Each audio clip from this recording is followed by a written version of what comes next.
badminton lovers. Perjalanan pebulu tangkis tunggal putra Indonesia, Jonathan Christie, hingga final Thomas Cup 2024 dilalui dengan tidak mudah.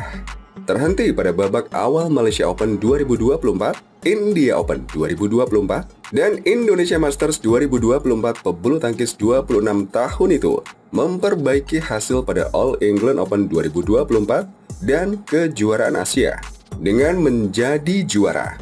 Jonathan melanjutkannya dengan selalu menyumbang poin sejak fase penyisihan grup Thomas Cup 2024 hingga partai final menghadapi China.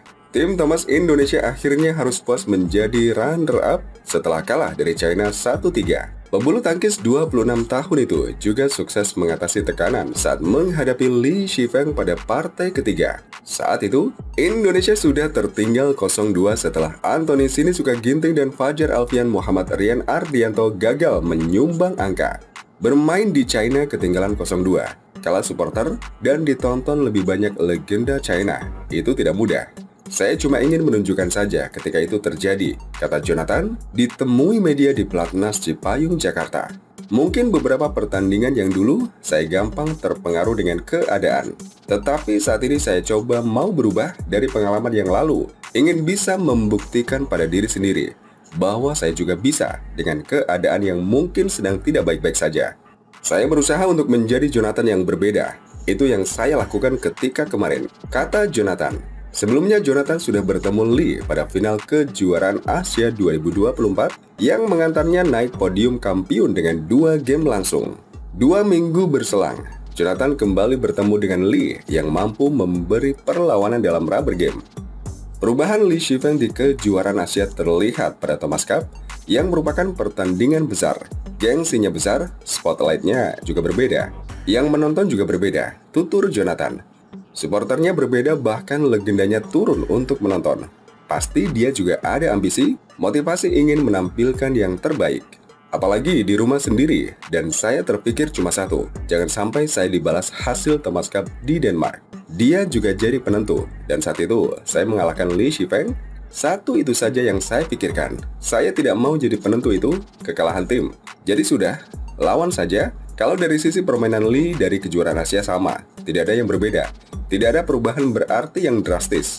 Performa peraih medali emas Asian Games 2018 itu juga menuai pujian dari pecinta bulu tangkis tanah air karena belum terkalahkan dalam 16 pertandingan terakhir. Terima kasih untuk supporter Indonesia, terlebih kalau kita bicara soal Thomas Cup. Tim event menang dan kalah bersama. Walaupun saya menang terus, tetapi hasilnya runner-up, tidak masalah. Teman-teman sudah melakukan yang terbaik. Apresiasi kepada penggemar saya juga yang dari awal tahun sebenarnya tidak bagus-bagus amat. Kalah babak pertama, babak kedua, jadi tidak mudah melewati proses itu. Berkaca dari hasil Thomas Cup 2024, Jonathan mengatakan bahwa kekuatan tim negara-negara peserta sudah merata. Denmark bisa kalah dari Taiwan. Taiwan bisa masuk semifinal, jadi menurut saya rata semua pemain. Tiap negara itu, tunggal pertama dan kedua, ganda juga siapapun bisa menang, ucap Jonathan.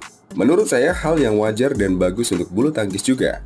Mungkin untuk tim Indonesia perlu juga untuk menambah lagi dan berbenah, tapi saya rasa tidak banyak yang harus dibenahi, hanya sedikit saja.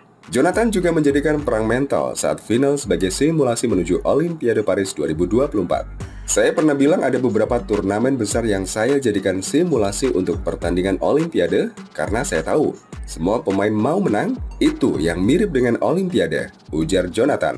Pertama saya bilang pada psikolog pribadi saya, terus Bang Aboy, pelatih tunggal putra Irwansyah juga cerita. Jadi memang saya punya beberapa turnamen. Memang saya rasa Thomas Cup ini memang menjadi simulasi untuk Olimpiade.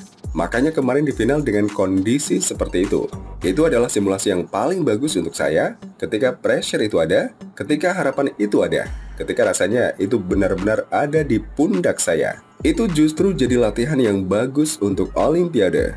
Kondisi itu saya coba terapkan waktu sebelum masuk lapangan saat final lawan China. Jonathan selanjutnya akan berpartisipasi pada Singapore Open yang merupakan turnamen Super 750 pada 28 Mei sampai 2 Juni dan Indonesia Open, turnamen Super 1000 pada 4 sampai 9 Juni.